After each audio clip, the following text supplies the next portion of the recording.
You're the best with woman. Good evening. So sorry. You're the best with woman.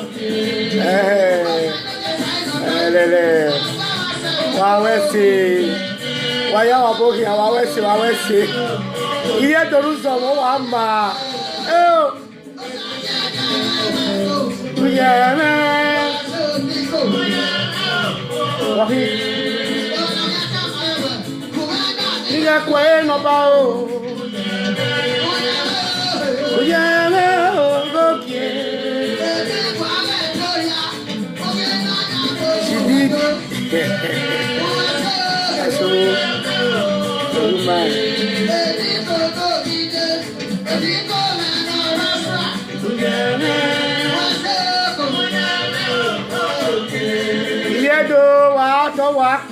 To lose some more. That's Aye. Pray. Jo Sasui. Osaro Sasui. Wama Jo Sasu. Okay. Wabonya wagakpi wano monobanedo. I can see you there. Efosa Ruse. That's teacher. I see your posing. You are welcome. Yore is untouchable. It's outcast, okay? Thank you for always speaking truth. Yeah, God bless you. If you don't lose some while you are asking a woman.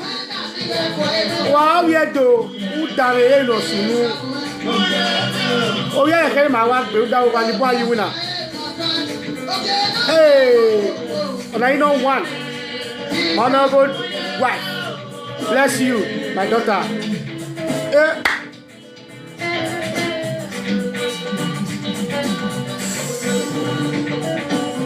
Oh, Daniel Paul, thank you. Oh yeah, man. Oh yeah, man. Oh, okay.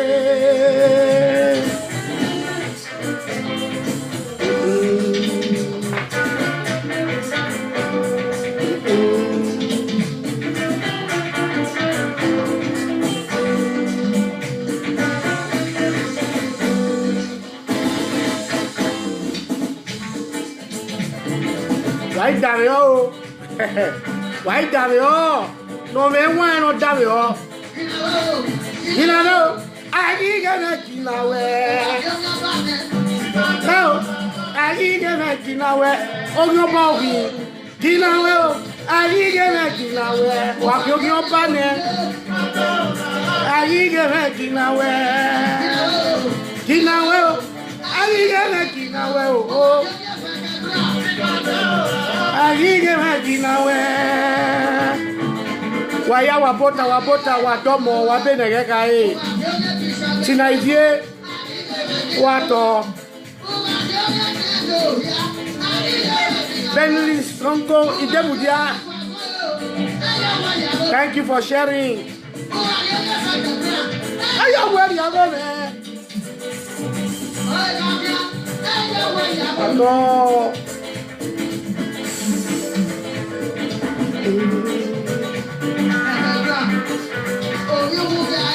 We need more foundation in Benin. Good. Your boy, I mean, that is nice. A mobile style, we need more foundation. Good. Ah, mommy, good evening, oh, Pastor Juliet. Mommy, good evening, ma. No, good evening, madam. Okoro Benita, good evening. Yeah, we are doing a for Wayawa West. Tina Wato.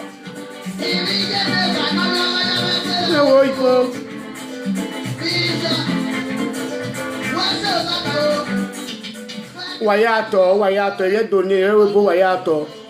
You know, say where Wanibu was winner. A man winner. I'm your social media Gubaya. One year, you build that way. Every Kenya, yeah, winner. So when you win and you roll me again, but so I tell la land, who back by a week.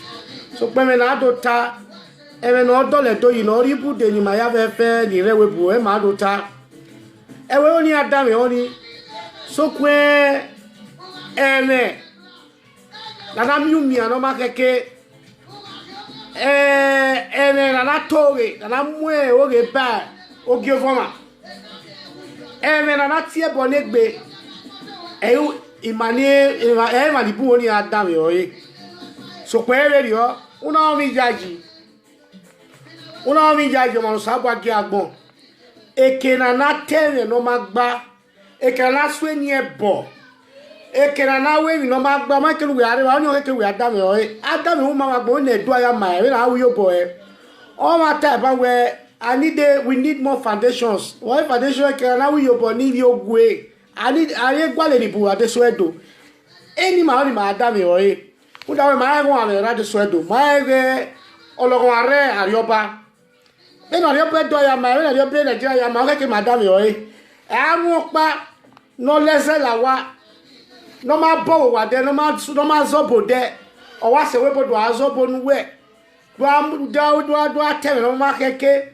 Where to where we are, was all le. Beggar where Oma so wakia, Uje, Aya Dei. Or any way. What got down egg? Ibu dog and Maria Nebimana, and one can marry where Petotana. Wayawa Wesse, Zabe Ugenosu no de. Cabot Waya, Imie Unwakie. A lot of messages on my phone and some videos.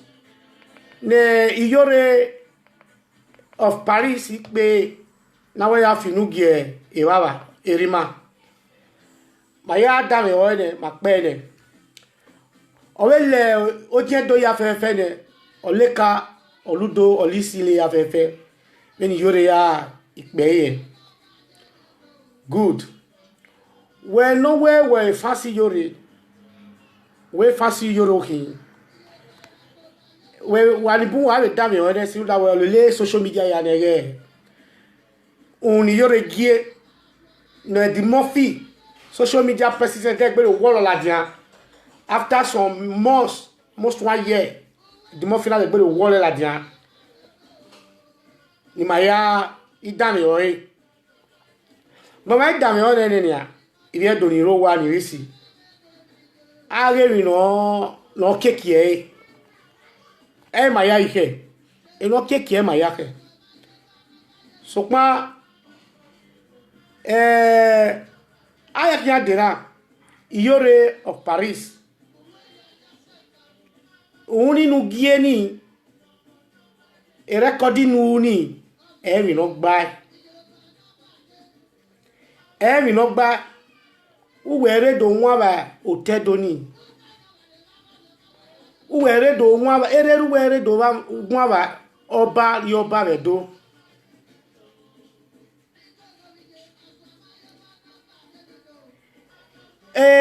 Oboga ibogbe. Obono iwegbegbe. Redo so edo. Oke ovionba. Yore. Obona iwegbegbe, obona iberegbe, awo obona beregbe, owegbegbe. Oboni oke ovionba. Nene oba iwegbe se metamuwe. Ale tumu obo iwegbe sono wegbe somo no ba nedo. Obo iwegbe obo iya davegbe ni adwa ovionba na mi oba eyan. No ba eyan ya tie obo ya gu davegbe. Dado eno wegbe se. No wegbe se ni oba. Oke ovionba. Iliedo ni zomo wa megugwana. When o dame wo we iya na ya fefe ne na kan e kiama yesuku odeba ologon wana ya fefe no gba dona ama yesuku ni nene doni ana nwa ama wedo e kia lama ene na alama me wala moge o ma geni bu koto ya we na azedo e o ma geni bu we mi wo baby bian o ma geni bu we mi wo baby bian oni o logo ma no rotora e di mo fi we ata e gwa zebo me gwa we zebo me ya se di mo fi gwa zebo e do no ye rezenia o ya lo wo pe o ya message be up e ne do no ze e gba. Okay, then you want to be what neboti what you want to be why ya uzebo edonweze nya egba uazedo uya fi gbe yeki uazedo ya fi gbe yebu you cause problem but ya we only lichesi no ipolo se wa gbon already Murphy is too big. When I yes kuni ni agwa zebo ni awe owale zedo edo ni bi atinye mu kia but it don't feel you but you want to show that you knows more than every other person. You want to show that you knows more than every other person. Okay, omo no bale dollar dia de oni aze wuji no ye ni ma wa ya fefe ni risi ona pon wa ya na egwezo so pa na memo edo na mad we na ya zedo e meto bi no gbona e ti be ni ne dogbe ina we ayi akere ni e woni bi amara e do mo fi ala lo ga tale no sesi ni ne e woni da me do ye bu e do mo fi ya da me do mo fi we rubbish no ta lo ni bu pa ya bu yore ye ya da me no obo ni e no we ni ami na e wo do ni e awon mu me. Nobody want to listen to good thing. Nobody want to listen to good thing garden except no see problem. The Dimorphy yore obo na mire we boy invite here the strongest obo one in Germany one in France. Invite here na ya one in body ma you won mo no ma tame ma imira ni ama u de wo wa tele ade ori aye e face iyore why down yore wale le yore waga obiedo we obiedo wahin we no yere iya fana ne vena kaira iya zebo ya we program ya do yaze ori ma we iviedo we lelia iviedo all lele mana they are the followers of these people akobeka we wa yon ba yesi ke we amati owi moto we ari yen gweru ai una yon ba. Okay, wani leli yore na inota me yore na waya da me si di ni yore pe yore ka we o ye tewe e no gba kan egwa e ya tamu wara yore we ebie bi vuedo ukparedo ebie bi ya sowedo ebie bi vuedo we ye miumia e tame mani ala jan we bi egwa ma eni ropa where ebie bi no redo Oka monoba ke no mwe we ye biebire. We ego ba se kigwa. Rude envelope na rie yegwa. We de seti gwa don ye seti dole doyi. Na mwe gwani ya de so edori. Enwa wa damiwa. Na mwe gwani na mwe ya de so edori. We ovi pata bisi gawo ji ya le gagbe wa. Wa ya dami o yori. E picture wo ga lo wa ata lo. Anyone dey go school na ma yo wa ma no sunu. Wo kan omo no ba kan upa no redo. Omo no ba le mo contract upa na. Dey go school na ma yo o igbo ayan na won gbe. Wa da me anyone. Omo no ba a governor, a government, already oba no say, oh, we have to go back. The traditional council all under Omonoba Nedo. All traditional council is under him. You are signing in any other tie. E kiwe ya vefe. So pa eno kan pa e no wame. O ya gwo mo no bi egwa. Monoba iti oba se kiwe mai won pa. We go gwa we oba go pa redwa. E go so kwe kruwe ti gwan se o ya ti gwan se. Tamo e oba se kiwe upare do awe mu pa e oba se o kere we do pa we de ore omo no ba le do kwa polopolo oba wa giri gan. Ma ya bege we obo ba se ki ario rie office ore ata ma we egelegele na yo no we ni egelegele ye mo we de na. Oba we ogba e o le but wo mo no ba se ti wi no tiny. Ola bo ba se ki ma ya bege parce qu'il promise we gelegele anwu na gelegele ma ye wu na gwana awo ba ma ya e no ba se ti wo o ka wo e si di no stop o ye we o to ti eni yaje o te ti e si di yi ya se ti on ya to ni afefe dodo ba mi bu ya fefe no we wa boy wa la te una no we na yiu e cotis ti ya fefe ni o we bi yen ni mo bi yen ya ki ya ka re yan ya seti ola ile wa le ta we osuka na ni agbe we bona o yen aseti bi yen ya ki wo ikamo no ba kan pa ne redo uyore dege enwe ne guwe we sukunu majo wo ya mo egbo fi ere na yu gbo fi pe eri nu ku wuki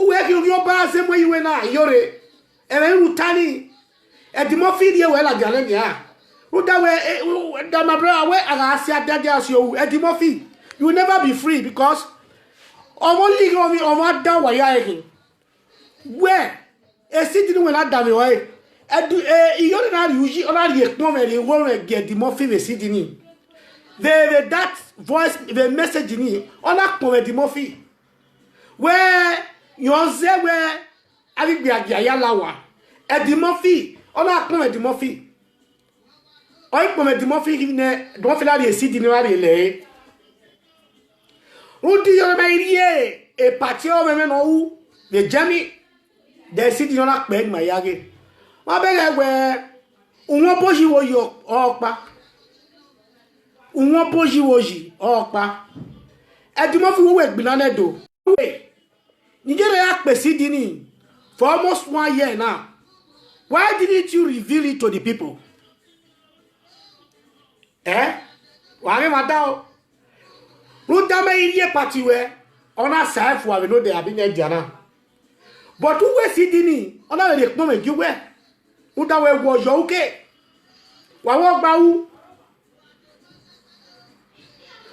Ona tamaye we wo ze we awashawe ya lawa utan oba mo no ba kedo gun ayo ona pon we so mo no ba dedo udara gun wa yunu we won to wa na ya fefe o wa yunu we won to o da we mani gwana iri edo union ijemi ekeke lori aje edo community o keke wa apagbe ruda we representative of Oba of Benin. Every city you belongs to. If you're a member of a Edo Union in Germany, you both have to rise because owe ojasi yen woman omo dan asi aro mi ra ye o re we do we wo sunu o mesi o kaso egbina ne o egbina ne o va ma hu ne sage pe kwa akere we akere ye to tagwa taba no sunu why it is away you pour Edo Union Edo community in Germany in Paris wherever you are there these two fucking guys then are insulting our traditional ruler who we are representing as our father, royal father. Then I am a president of Edo Union in a city where I belongs to. So you know you that is why I claim to be Edo voice. Because I have ruled for over years and years. I'm about to hand over my power to people, to the next person. Then I continue to be an advisor to all the Edos in the diaspora. You get me? So when I vient d'honorer Paris, where Edo Union or Edo community or Paris et que l'yoreje, ou amati muyura buro, they are not tally a city not belly. You are you should not count yourself to be an Edo people or a Bini people. A meeting was done what we I do a city meje. I don't buy Funu Gyobi me, the city meje, Edia ya. Edia Vodija. Ik be ma hue. Ma do bo ya ri emi e gona agui maro e gbo eri e gon ni sike ma wa ma we mu ane ana wa temo mo no ba yana agbon kan ya be ye ma ri ati e de do je e mo no ba ta ke ma je wa ya ta president e po won ni ma uye bo no je ne do ni ma we do mo e mo no ba do mo egbo to ni ke ni ma ni ri e do ye e sapara o wa re wa ni a o sapara o wa re yo a o e di mo fi wi wo to e owe aswa gile ari begwe waketa ona nu watara ona eti fowoto ihe obi la gba ne ya fowoto di mo fi yore ya gbe yoto na one anyway wale ni wa so no fuedu no ma fuedeko no le li acha we program wa mi so e voice yan wa wo we are so the Guanyo Yore, not society, where the Biani, but it besos work beo. We are here, voice here, Agripa or Lagina. Iyore, who is Iyore? Iyore, Evan Wekere, the Yekorion, what when I Evan Buma Weaver. Most of them don't know you, Iyore. I have many of them as my friends, as my good friends. They don't know you. Oh, we must support the why Iyore. Imagine, Obani Iyasigie, when Muji Yeke. Owa no Iyasigie Binana, Ovie, Norioba, Oba, Owe Oba, Rioba. Yasek be here, have a very bunkotone.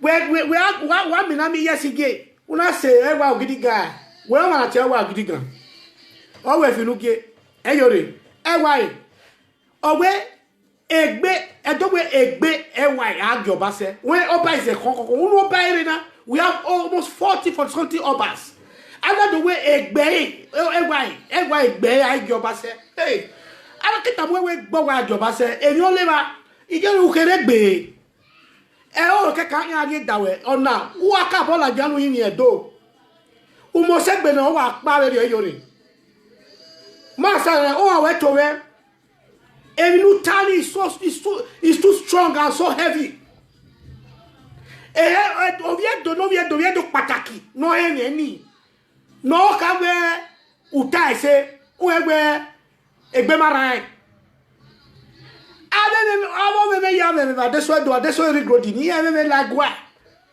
ya to bola we go ba to pe ata ama we no sigbo na si we kankan o ma mo na finu ge obedo oba wa the second o ma ruta o mo egbe o da we uwu wegbe ugu abo bonima that is good you are strong wegbe e ma ni gele ma na biebo na biebo wa that's why doni eni evani bonoba won wa tawe evani bonoba won oba this we o fe we Well, big biaga no case where biaga who's a big biaga, a big biaga, or no last one, body one. Then what you have to do, came on. When I mean, your video have spread all over the world. And any Edo man, a real Bini man, that heard that story, Omanaria, where Otene Doni, or Yamie, Otene Doni Omie, was Omie Wavan. Or a boy Otene Doni, or Tony now, Omi Wadi. Every no man, you tell the Yazaga. Udawe, Oba, Onya Tony. Maya Abima Bio Erime, my father died at the age of 5 years. Obana, Oye Mubotone, went on here. I feel my soil. Oba soil. No matter the age you are, if you are even 200 years of age, you know, or Monopane donate 10 years, Mubotone, Ijino, Ebonimakere. That is our tradition and our life. I know back by the way so bani. Maledo time after Salobadi Magata Jesus Christi or by money no. My time we believe on it. Then all your Hakeren were saying na me come where Uwe na vwe deswe dore. Where yore ukerebe I will react because I am a typical Benin man. Leading the adult people in a city. So, yet it down here, need here for a video. In one year, Keo, this way, Guade, only put Buede Yori. Oh, but we're born again, we have we're near mana. Why are born where I saw the door? Where I saw the door? Oh, but where the ticket area do, what you guaba, we are Zoboni. Then we are your hair, we are Taya Fefe. And your parent die yore, except where to boy your own ladja, who's work be recorded. They any kaya boy. Matamania. Who will developing on la egua? A baby avoya, yeri mama seti guayo. O fewe igwe, yore gwe. Ama wa anyway, me na mi abie kakan we won igbo we so bugbe. Wait the way I totally down a video ni yori. You know, Paris, sit down and watch that video once again. There were no be where le kola de da ti gwe gwan radio. Na do te erima ya fefe era doya una gebuni. A message that will never be deleted on YouTube. Okay. When okay. And your power was mine. Let the muffin where I'm your way when let the muffin. Why? And what where? And let them out there. Oh my God, if you know get why. I wear. He gave me. Wasunu. He gave me. Wasunu. Hey, Wasunu. Hey, Nakana. Oh, so. They know it. Oh, we're mobile donu. Why can I wear mobile donu? Say why? Why said why? We are telling you, the man one day. Awa. And when you know you are very, you are very here. I say, Kayania. I say, Guayania. Cause all back here, and Nika winner. I say, oh, Yasenia. It's so very dead baby.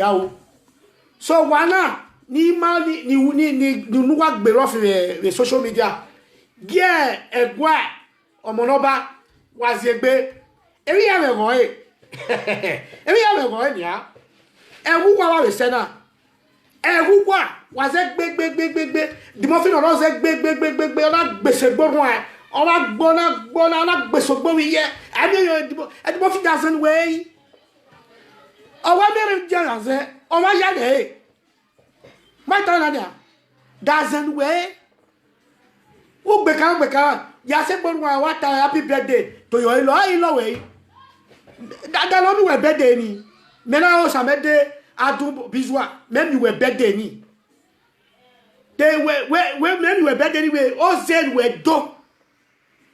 No my sick bever. Ne dio social media no we me so wa dokpa nu ya gbe mi la iwe babalawo wo o me reta o sa me da du me reta la dia unu we omo ni eri enu we yan eye beauty today my young let me tell you every narrator is what happen in social media we all listening why we pe oyaruwe computer wa then na we la dia nene una we la dia ve na do happy birthday wo we na e mi ro ku we gun a woman advisor you don't have an advisor that is your problem any chase is a disease then they don't tie then they both tie a disease you know e di mo fi wula wadia because social media o ma fi tu eyeye ukwa ye bogun ukwa mwe yo wa ukwa zedo ume uche bonegwa because we no ya tie we nedia uwe e ma uwe mala ho wo kati e bo ni makedu ahon now unuwa ma ka e bo ni makedu ahon radio ni ma do apera ni matanya egwa ma fi we die me ta wo ya fefe den wo nyaga lege eri mage ere diawa no be do diawa wa ni buma yeti dia we no use eri mani very quiet man ona u wana u at the end wa ma ti dia wa ya bi wa na e bi lo gola webo unyi me dani o ele wa la webo la me wa ye mu o wa la me we wa ke wa na kuria tinu gyo wa o ha mu we no pa ye wa wudu eyan pa ni tabo we no ki o ma ko wa no joja no ba o ye wo e no ko no dare iyore guna o ye do na dare iyore ve o mi ano mie o ye ba o ye wo o ki buenu na o ye do una wa o ye do no ye le iyore be platform o ge zere radio na ekpe no we ade no ka ere gwa ni iyore yunuka o ye ba o ye wo o ki you have o ye ba o ye wo ki udawe o emani ki o ba ze mo iwe o le iyore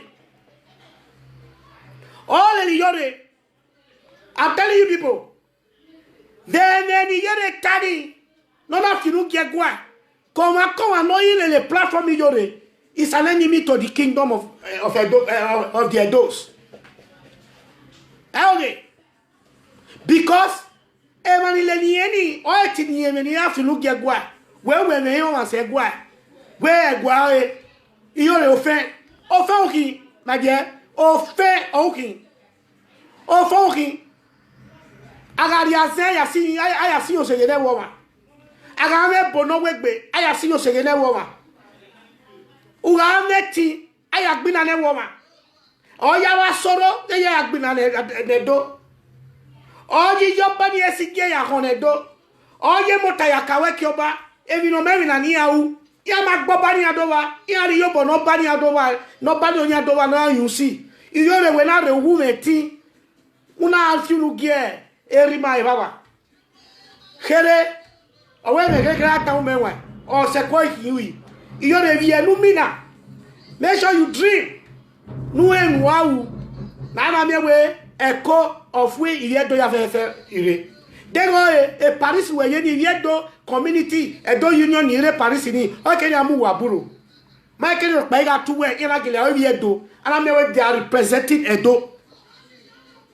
Yes, if those people in Paris are representing Edo as real Edo EDG, they suppose not amuaburo. I to where?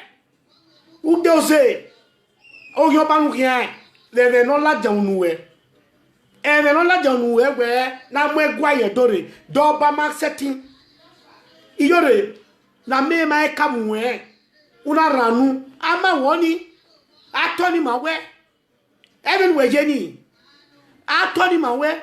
Oh, ye pamodi yore. When I saw you, ugun egreni. You know get we I want your deba. E Morocco. Ya we access gaga de boy by e Morocco no see deba. But gen Morocco wanyo si we fi nia. Gen e Morocco wanyo si we fi. Only to way to a place where I can worry. What tota? I'm telling everybody. Il y a do pataki. Na o na o nyagba. No ewe edo yekere. No ege edo yekere. ula wo Iyore of Paris a program oge wa gbagbe ne oti odo apologize do iria udawe madiye do we tawe aekwo mo dane pegbe Iyore omo no mo se no do ya yo no yema no ya go gbeso enwe wa jere but eni do you do na enwe se ti yeme oti ola dia do tam mani dia do afefe pe record yin we esu oso aye ndo we ami on esu lo aso aye ma wa ami on aso ramala re wa oso aye do we gbe re yo na la wo we yen de gbe iti we de no iti e patio itukie ye Paris no yeni ya ko ye Paris ye do afefe ni re Paris when ya ya bien o iti e patio ye ba ni aya ni ma ya de ba yin edo le do la wo ni aya boy udawe ani no masunu de they never you Iyore kwa kwa no Iyore from henceforth ogyon pa ogyen wo eno and ni na sunu da Iyore ile to na sun aso ni ne egwa na sun aso ni ne o wa sunu da man watch o wa sunu da man support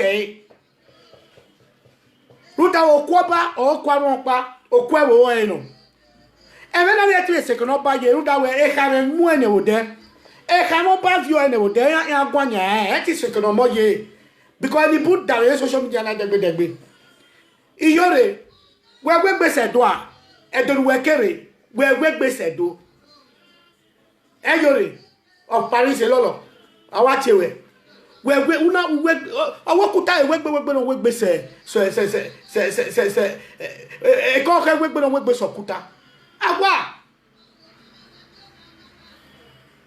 iye we ga ya fefefe ni re webo e ya enegbe a ogbon ni aya fefe e we ga we ko me ma ile ne ye we ga ni buya we ma we go sa we ti we then we ya we na me we ko gwa board we zero na me gwa we kesu azo de but ya ni buya ma we iye we ga me wa ya ne me ya obo e babra iye we ga ko wa ni aje omo na wa ti wa egboge wa ti eya we ga ni ngani a we ga wo mo no ba no Iyore seti do ye e fara no ye gidi ye korion mani ye korion weti ye fara gima duda we o wi pin abo pa la figbon ofun ni ke ya fefefe Iyore iri ye korion ma gi wo mani ye korion ma gi wo we do na iri we ga ro pa ma gi wo we ge gbugbo era nu na finu ge do ya fefefe Iyore ma iri do ya kewe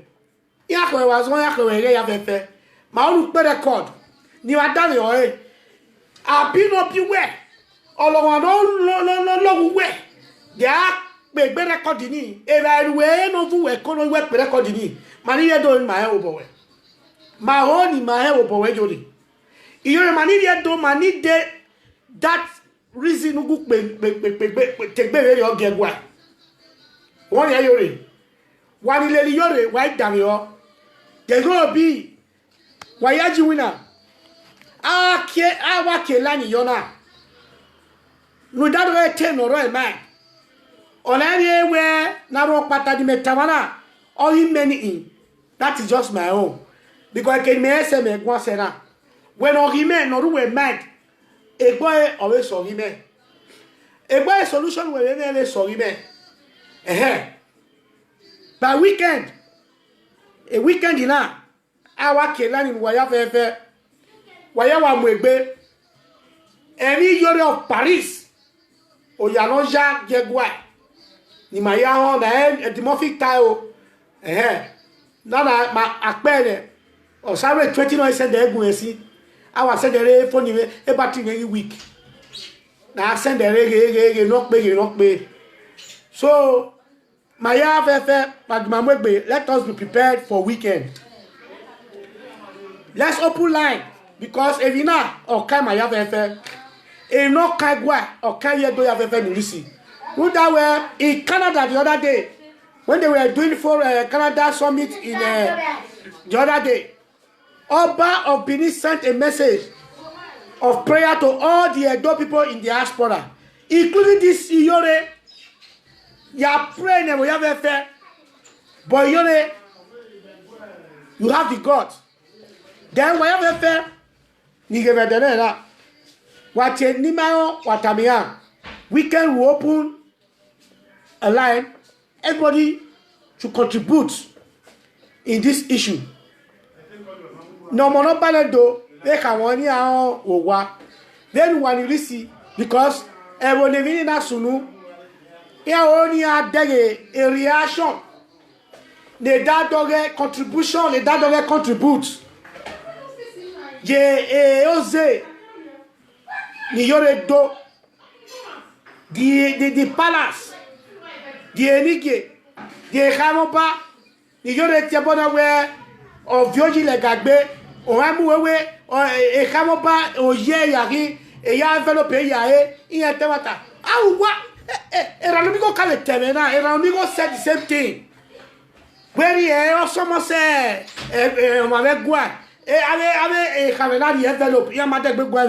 what did you people mean by this thing? Or when now one say after?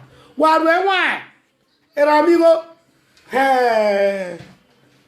amigo, Ubege, away Ofega ide, or your Rebecca. Or Pelike Buin, where if it don't fatter Warini. Wa fa te fi do we kan nuri egbe ye awa la ma ge akia so wa na nuri egbe iwo ma de gbe we egbe de freedom na mi go unu gba Buhari e America unu gba we block e unu gba e na mi go we me no tana unu gba we na mi go block Buhari have been to America 2 or 3 times we may organize a protest against Buhari there, while the social media, empty vessels make the loudest noise. Yes. Utalo. And we are born 90 in Nigeria, think about in Nigeria. When Obaseki did not go to Canada, I mean, wow, and amigo, I mean, wow, I went to Obaseki while in Canada. Utewa mwebeko Then you only need to somebody in Canada. You go know the ticket. You are su Obaseki. You are su You go know how we be. It's a breaking of contract. Since I publish anywhere already. Or maybe una the ticket. Amigo. At the end, few weeks ago, Obaseki went to America. In US Summit. Ola here. Who woman might die you You did not go. You heard that Obaseki was in America. The conference in here, John Obaseki, Novena, Among protest, whoever, Umaya block Obaseki. Then you just come out away from America to Agboro Europe, you look Europe as an Africa. Then you became down like Libya, you see, I went in Nigeria, talk about Kainwere. Obaseki nwere Katosa nwere then Obaseki came to you in America you could not even do anything. That was why one like social media utalo you take out the lion dog and goat woman we say here. Yes amigo me gugwala. Buhari went to UK. People protest against him. Ariel Lefua. When Buhari went to UK, when Obaseki went to Belgium, Genosage, no veriga wokia, we agba never one more day. He bought ticket on our block in Belgium. We are going. He wanted to talk to him. But with a nurse, no go mighty one. But we Obaseki in America. The summit near Doni. We are Gaje. We are Gajo market and I got the ticket in the Obaseki to Belgium. We made the ticket from Texas. We actually Texas and we are new again. They are evaluating America. Then you cannot even go and block Obaseki or Buhari. Then you come to social media, begin to make noise.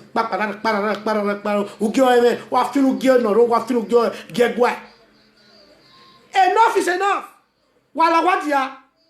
Wala wadia. Many do in the diaspora, we are telling people should go. Enough is enough. Oh, sit and have to get why. I will not say that what don't I do what. Wala wadia. Who that way? Amaja don't in what. Wa me ti wa ya de so do wa show power ni e wa kuri agwa you are saying enough is enough and amigo obe wa ti Eddie Murphy wala wa you both should enter house am away social media ni do alone if you were we rag bona. Even there are more than the adult people in the city.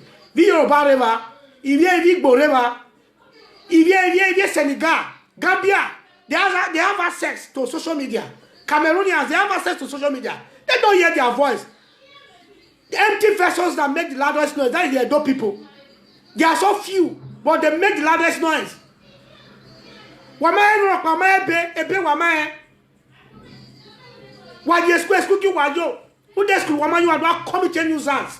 I'm going to do it just when I school. I'm not just going to school. How do I talk social media? Take it short from little children. Begin to talk what you know and what you don't know about. Oh, they have anything for a formulator. It will become a stigma. When I have it become a problem.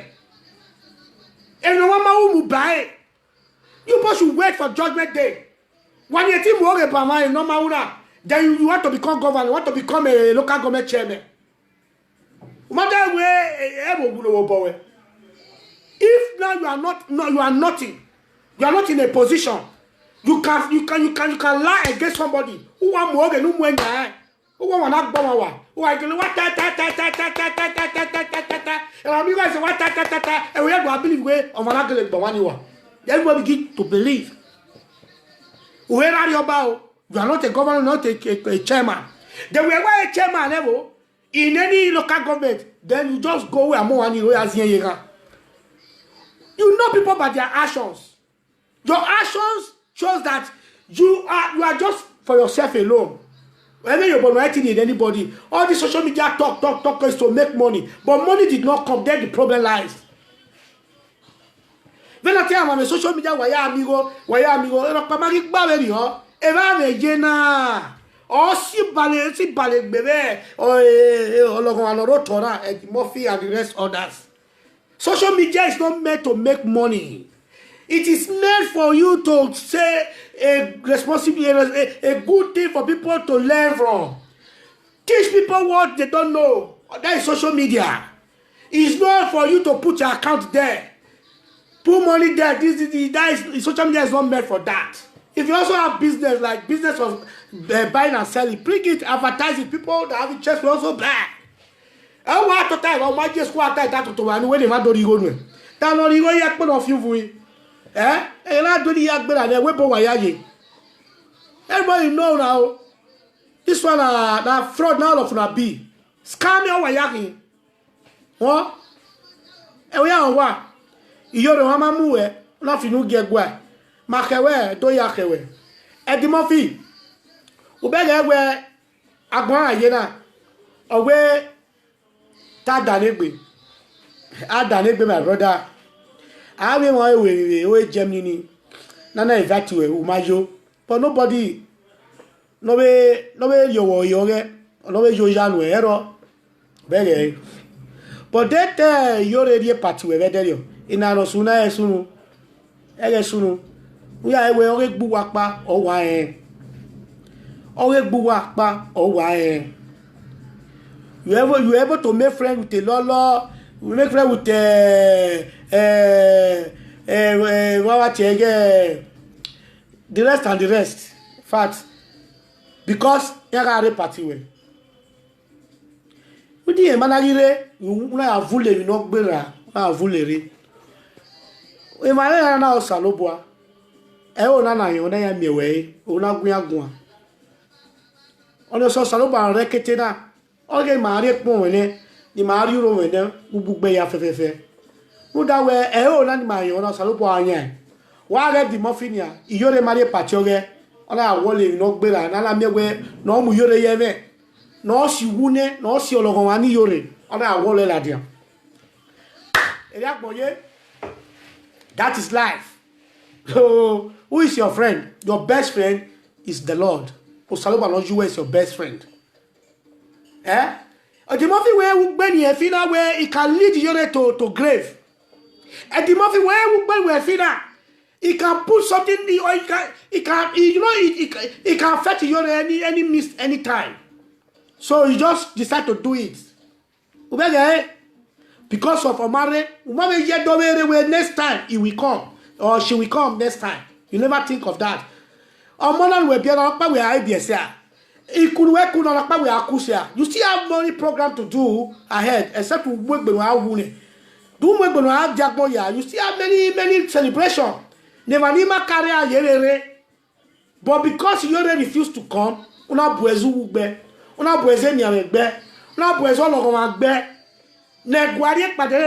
old chief in the Egwaja, you have you is abonné.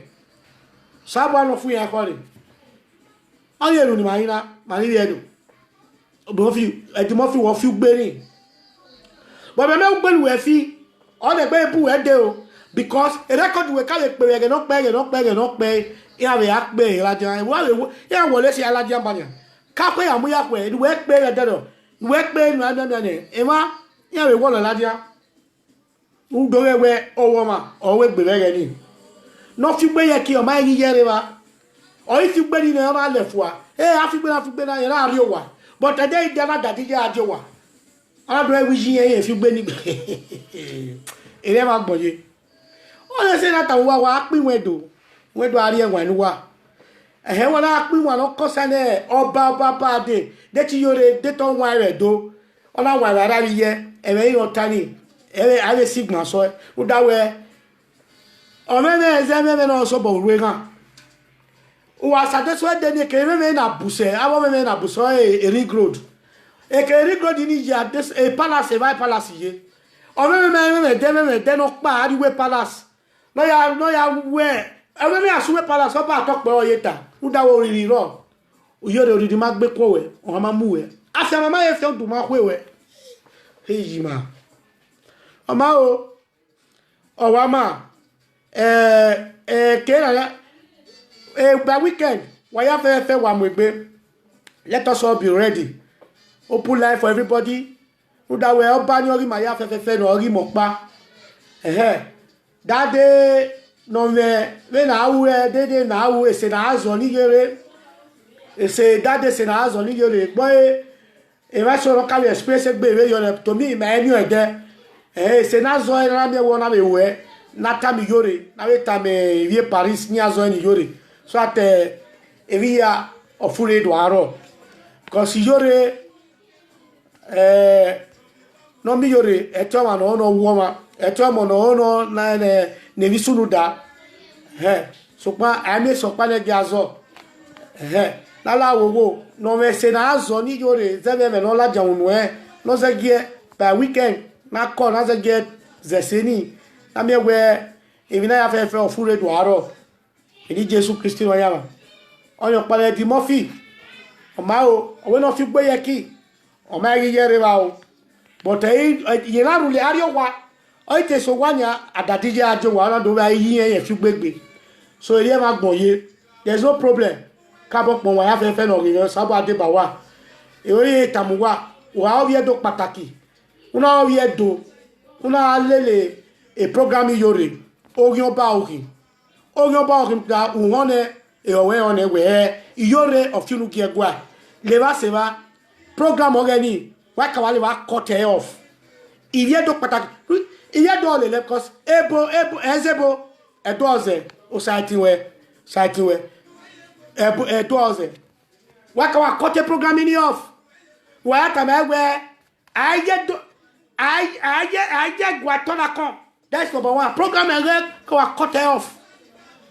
Then what time no one hour what can I board again? Wow, la jawe na we na odo we get ticket on me be ori wa ni aseri on ye do eye ma gbon se wa ya wa domo wa ya wa wese Sabo Adebawa wa ya we ki o we dare o e na ma fo da we un ye ke eguade ave kame so tie ni butie we ene mata osian bole ye gwanya so the result my head dam here Paris amoya wa boy Edo Union of Paris Edo United of Paris Edo Community Paris ewu wara sunu wa dam record ni na osawe tweti no send egun o ya de gbe ilaje ave na do tam wa we wa tai no e di mo fi o blue e wana gwe idio boyo wa domo Sabo Adebawa wa ya wa fi we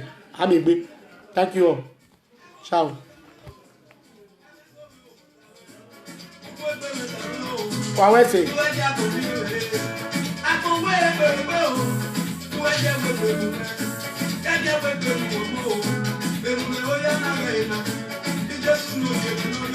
Testimony. Thank you all.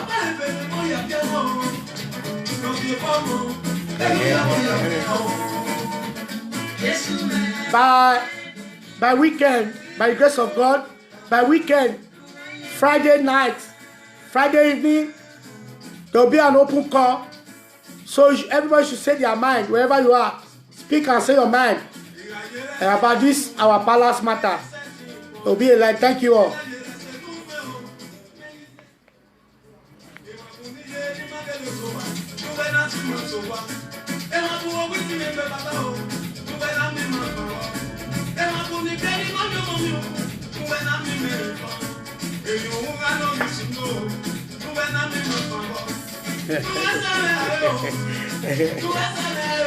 Wawese, everybody thank you. Everybody thank you. Thank you all.